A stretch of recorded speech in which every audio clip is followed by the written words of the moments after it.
You might have heard John Wall's tell-all interview where you hear a bitter former NBA star who is now a bench player for the Los Angeles Clippers bitch and moan about pretty much everything that happened while he was here with the Rockets. For a refresher, here is John Wall on the, what's his name? Flipple Boop Gibson podcast.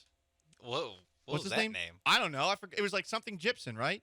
Is Theo Pinson? My bad. Same thing. Anyway, Theo Pinson. That sounds like, I'm not sure if you can say that on the radio. I'm just saying what I thought his name sounded like. Okay, what should I call him?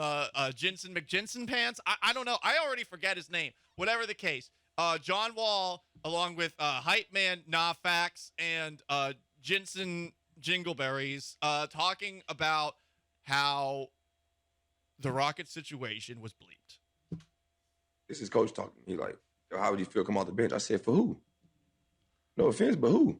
I'm your best player last year. Like, this is what the GM want. This is what we want. I mean, we want you to play 10, 15 minutes a game. Sometimes don't play. I said, I'm not doing that. Either you're going to guarantee me some minutes, right, or I'm not. But I'm like, let him up earn the spot. Not facts. And the coach, he was like, man, you don't deserve that. Like, you should be a starter. Like, you don't. Be like, this is what they want to do. Mm-hmm.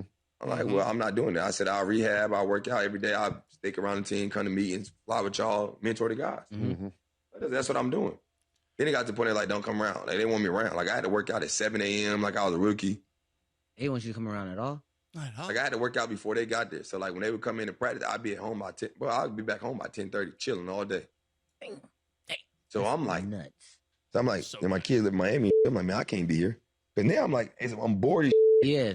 From 10:30 all day, I'm just chilling to the game. Right. The game at 7, I get there at 6:59. I ain't playing. All right. I didn't work out for the I've day. heard enough bitching from John Wall. You know what I Like, mean? John Wall, okay. Like, that was a ridiculous podcast. And guess what? I hope you got all the clicks and all the downloads for it. Damn, I'm sorry. I actually do have to get his name right. I forgot. He actually did play in the NBA, so I feel bad about it. The other guy is He's the a one I current hate. NBA player. Oh, he's a current NBA player? Yes. Oh, God. Okay. Now I'm not even trying to have fun with it. Okay. But the guy who keeps on saying not facts, I hate him. Like, I just think he's terrible. Anyway, back to John Wall. You would think that a competent organization would hear this and be like, whatever. They're not going to actually acknowledge it. John Wall has his own opinion of what took place here. But yesterday, Silas, head coach of the Houston Rockets, was asked about John Wall's comments. And my God, the guy actually addressed them. Here is Silas. What John Wall went through here and the situation that happened was unprecedented, right? Like, there was going to be no easy way for it to kind of go down. There was going to be no happiness on either side. We tried to make it as good as possible for him as an organization. Obviously, the organization decided that the rebuild was going to be underway, and talked to John about it. I had multiple conversations with John about it, and came to the conclusion that him not playing would be the solution, really. And he was around. I mean, everybody who was here covering saw him when he was with us. He was working out prior to practice. I didn't think it was necessary for him to be in practice because he wasn't going to be playing, and practice time is so important for our young guys. Taking any reps from those guys would be a problem, but as I've continued to say, I enjoyed being around John, and we always had good conversations. And so Silas shouldn't have addressed it. And look, Silas seems like a really nice guy, an empathetic guy, but not somebody that should be the head coach of an NBA team. But whatever, the Rockets are in the midst of a rebuild, right? In that clip that you heard from John Wall essentially said that this might be too extreme of a term, but he said that Silas essentially has no teeth. He has no you-know-whats. He has no ability to make decisions. Silas essentially confirmed it, and instead of not addressing the clip, which is what anyone who works in PR should have told Silas, should that question have been asked of him, not only did he address it, I mean, he just sounded like a complete pushover. And that's the big problem with this organization right now.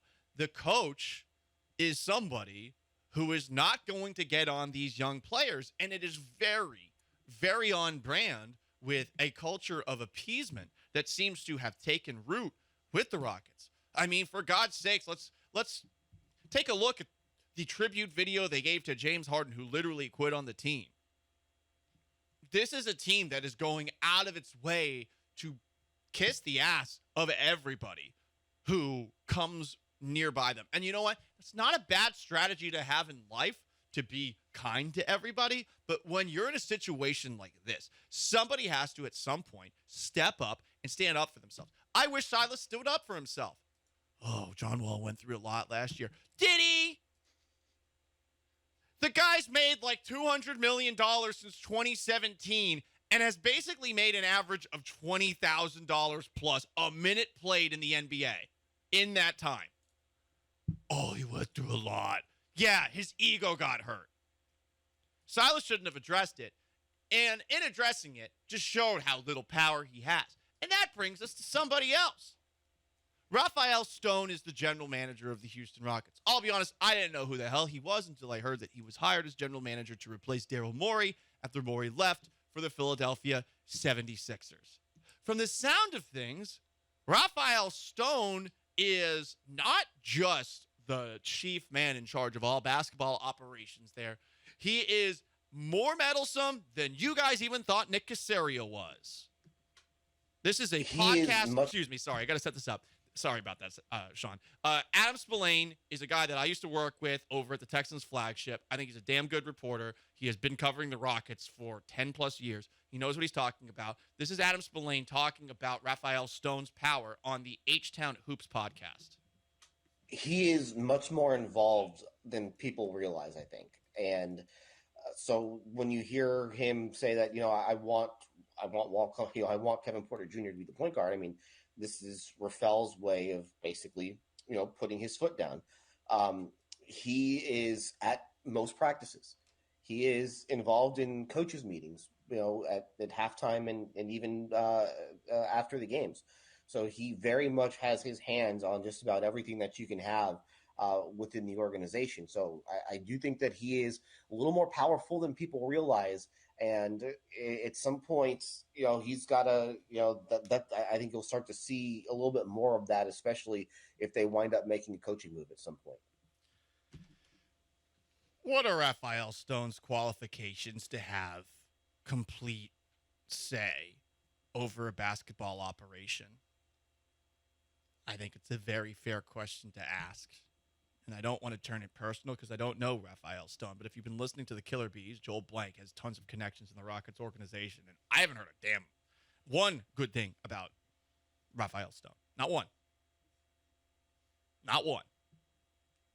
Do we want to take a look at that resume of his on the other side? Yes. And you're going to find out why the Rockets are in worse shape than the Houston Texans when I share it with you. A couple of things to preface looking at Rafael Stone's qualifications to be general manager of the Houston Rockets, let alone a meddlesome one.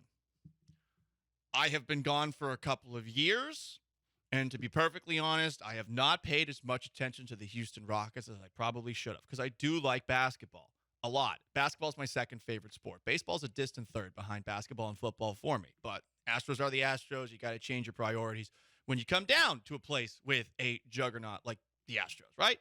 Anyway. Since I have been gone, all I know was that Rafael Stone took power. I didn't really think anything of it. I figured this is a general manager who's a placeholder who will be replaced along with the Rockets head coach at some point in the near future. Stone is a Seattle native. You know what? I don't want to make any judgments based off of somebody who was born in a city that I used to live in and work in. There are definitely stereotypes that you can make about a lot of folks who live in Seattle. I would say that in terms of the overall way that they treat other people, I do think that there is a hollowness as opposed to where we live here, Houston, where there is a general warmth among fellow man here. Also, what do Seattle people know about basketball? They got their team taken. Good point, Sean. Taken to OKC of all places. This is true. Wish he was from Oklahoma. But let's go a little bit further into Rafael Stone's resume. And again, we're going all the way back. This is 30 years ago. The guy's 50 years old.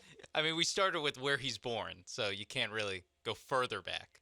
He went to Williams College. That's a damn good school. One of those liberal arts school in New England. It is on par with some Ivy League schools. Can you guess what his majors were there, Sean Mapes? Probably like management or something like that. African American Studies and Political Science. Oh, okay. So, first off, let's just forget what the majors are and just remember this. Like, this isn't a guy who went into sports management or something like that. This is a guy who had a very indirect path towards being a part of the Rockets organization. But he played D3 basketball, so there's that. It's not like he's never played basketball before. He does have some background in it. He went to Stanford Law School and then worked as an associate and a partner at New York City-based Dewey Ballantyne LLP. I don't know a damn thing love Dewey Ballantyne about LLP. that side of things. Seems like this is a guy who would have stayed in the corporate side of things, and that's what he did. Because when he joined the Rockets in 2005, and again, I'm basing a lot of this off of Wikipedia, because I'm trying to catch myself back up to the guy who's been the GM and apparently is the meddlesome GM with the Rockets. This is a guy who joined them in 2005 as a general counsel and later was promoted to executive vice president of basketball operations while still serving as general counsel with Les Alexander. So he's part of the old regime. As general counsel, he was responsible for all legal matters related to the franchise and its arena, Toyota Center, including player contracts, trades, business transactions, and concerts. Based off of his background, what do you think? And again, I'm speculating here, but of those things, what do you think he actually had a say in? Was it the player contracts and the trades? Or was it the business transactions and concerts? I would tend to believe it's the latter. And look, the Rockets have been a pretty competent organization over the past 2 decades. So, I mean, the qualifications for that are there. Here's what gets tricky, Sean. All of a sudden, when Daryl Morey leaves, Tillman Fertitta's like, you know what? This guy that I probably don't know that well, because I haven't been here that long, I'm going to move him into the general manager spot.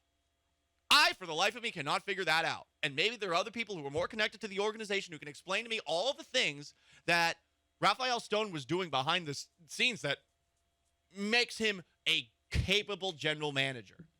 And you know what? Great, fine. But now, as you heard from Adam Spillane on the H-Town Hoops podcast, or you've heard from Joel Blank on the Killer Bees, or anyone who's talked about Rafael Stone when you've actually wanted to listen to it, because again, we're talking about a moribund franchise that nobody cares about in this city. Really, like people care about the Texans. They don't even care about the Rockets, to be perfectly honest, at least the people who are generally listening to sports radio. Please tell me, what is it that this guy has done to merit anything other than writing up the contracts and handing them to the players and hoping that they get signed? Please explain that to me. I get it. He played D3 basketball. I played high school football. No offense to people who played at the D3 level, but it's like one level above high school. It is not D1. It is not D2. This is not a guy who was a part of the coaching staff or anything anywhere. This is not a guy who was a student manager, as far as I can tell. What I'm looking at from this resume, I'm like, I do not understand how he is the general manager of this franchise. So please explain it to me. Somebody do it. Somebody. And I'm sure there's somebody online who's like, well, he did this, he did that. Okay, great. But again, explain to me what qualifies him to be general manager, let alone meddlesome. Because from the sound of things, he is telling Stephen Silas what he can and can't do. And look, I'm not going to act like Stephen Silas is a great coach or anything like that, or if he's a victim in this situation. But, huh? Why is this guy making decisions? Take a look at Wikipedia. Oh, he one of his earliest transactions was trading Robert Covington to Portland in exchange for Trevor Ariza, a first-round pick, and the rights to Isaiah Stewart. So he got Trevor Ariza after Trevor Ariza was already on the Houston Rockets and part of the team that missed 27 straight threes. Okay. He got Kevin Porter Jr. from Cleveland in exchange for a second-round pick. And the acquisitions, I'm fine with. But this guy's telling Stephen Silas what he can and can't do? Why? Why are we allowing that? I get on some point, like on some level of rebuilding basketball team, like just saying like, hey, play the young guys. Like, let's not let's not mess around with, and playing like a steady hand or whatever. He's like, let's just see what Kevin Porter Jr. can do, which is like a fine, like, I mean, every rebuilding team in the league does a version of that where they're like, Shai Gilgeous-Alexander, who's going to be all NBA, he's going to be an all-star. Like this Thunder would just like, yeah, you're out like around March till the end of the season. Like you're just a little hamstring tightness, you're shut down. No doubt, Sean. You're 100% right on that. However, you and I can both say that sitting in these chairs. Like that doesn't take some degree of expertise. Hey, play the young guys. No bleep. Literally anybody playing NBA 2K could do something like that or make that decision. We're going to play the young guys, try to give them experience, see what works and what doesn't work. I looked up Rafael Stone on LinkedIn, and there is an account, but I don't think it's actually him. There's no work experience on here. No connections. I'm not saying he's Jack Easterby forging his resume all the way up to the top, but I'm saying that he is about as qualified, in my opinion, to be in the place that he is in as Easterby. What are we looking at on his past record other than he's been with the Rockets for like 20 years that says this guy should be the general manager, let alone this guy should be telling Steven Silas what to do? And some people are on the Twitch chat joining in and they're saying, hey, Steven Silas, this is a guy who was at the time a good hire. I don't give a bleep. I don't care. I don't care about that because I'm not even talking about hiring Steven Silas. What I'm talking about is you have a general manager with zero pelts on the wall who sounds like a control freak. Am I wrong? I mean, if this guy is saying who practices and who doesn't, etc., look, you're taking all the power away from the coach. Why should any of the players respect the coach? And if none of the players respect the coach, when are they ever going to actually get better? Who are they listening to that is instructing them to improve on a daily basis? Is Rafael Stone coming downstairs and talking about his time playing D3 basketball at Williams effing College and saying, yeah, like that would be like me saying, you know what, safeties in the NFL, you should listen to a guy who played in a district where the vast majority of the players were tiny little nerds like myself. You know, like at least if you listen long enough, you can tell when I'm messing around and joking and when I'm being serious. And I'm being 100% serious here. That is a very similar comparison. It's not to diminish what he did. I'm sure he was a great athlete in high school. I'm sure he's a pretty good player at Williams College if he played all 4 years. But I'm trying to tell you, this guy has zero qualifications to, first off, just be in this position. Second off, why, if you're a player and you have Steven Silas as your coach, would you listen to this guy? Why? To you, he is some suit who somehow has finagled his way without any qualifications into being general manager. So please explain why I'm wrong here. Please do it. Because, again, surface level, I'm looking off of a Wikipedia page for something to base that Raphael Stone should have some power. That's what I'm looking for right now. Please explain it to me. You can't. That's why you can't do it. Why is this guy doing anything? Why is this guy in charge of anything? And look, I don't know Tillman Fertitta. I remember one time when I was at the flagship, Tillman Fertitta called into my show when I wasn't on the air. Mark Ryan, a buddy of mine, was filling in for me, and he said something about the Cougs. Fertitta's got, I guess, rabbit ears, called in, etc. Like, I'm not going to act like the Rockets are going in a good direction with Tillman Fertitta. I get that he owns a lot of things in town, and I don't know. All I'm saying is, like, why did you hire this guy, Tillman? Please explain that to me. Why? I don't get it. I think it was just like, hey, he's here. Okay. Morey left. I'm just going to promote the assistant. Yeah. Promote the assistant GM. Right. And look, some people are bringing up name one bad transaction at the level of a Jack Easterby move. How about name something positive about this organization? Because here's the cherry on top of all of it. Because you're probably thinking to yourself, well, it's a rebuild. It's a rebuild. Okay. It's power rankings. It's NBA.com. How much stock you're going to put into it. Remember where the Oklahoma City Thunder were a couple of years ago? Remember where they were? Like they were right with you. Yeah, I mean, literally, the Rockets and the Thunder in the bubble played a first-round playoff series against each other, and then traded their best player after the bubble. Right. So these two, you guys have seen the Dark Knight Rises. You know the jail that it's got like the big hole at the top, and you know everyone tries to climb up. Okay, Rockets and the Thunder were at the bottom of that pit. The Rockets are still at the bottom of that pit. The Thunder are 16th in the NBA power rankings right now. 16th. And look, you can take a look at the NBA draft lottery and say, all right, maybe things worked out for the Thunder compared to the Rockets. Think about that. And I get it. The Thunder have 1 million picks going forward. The Rockets have some picks, don't they? Where has the progress been? And Rafael Stone is telling the coach what to do. Are you bleeping kidding me? Explain it to me. You can't. 713-780-3776 to call in, to text in as well. HRMP listener line. You can tweet me at Gallant Says, twitch.tv/ESPN975.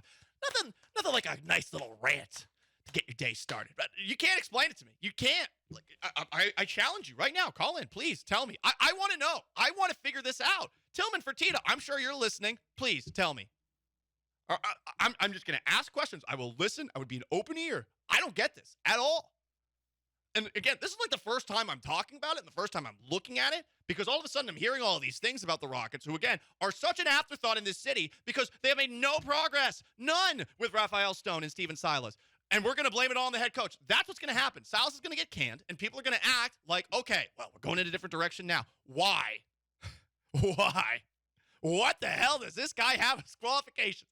Nothing. 713-780-3776 to call and to text in as well. Some basketball time for just a moment, because I did get a text. So you truly believe that during all that time with the organization, he received no training at all to do the job? How do you have a show again? Well, I'm the most entertaining person in this entire city, first off. I'm fabulous, but second, more importantly, it's one thing to receive on-the-job training.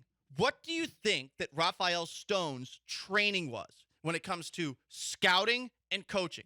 His training would have been observation. And what observations have you made about the Rockets organization over the past decade?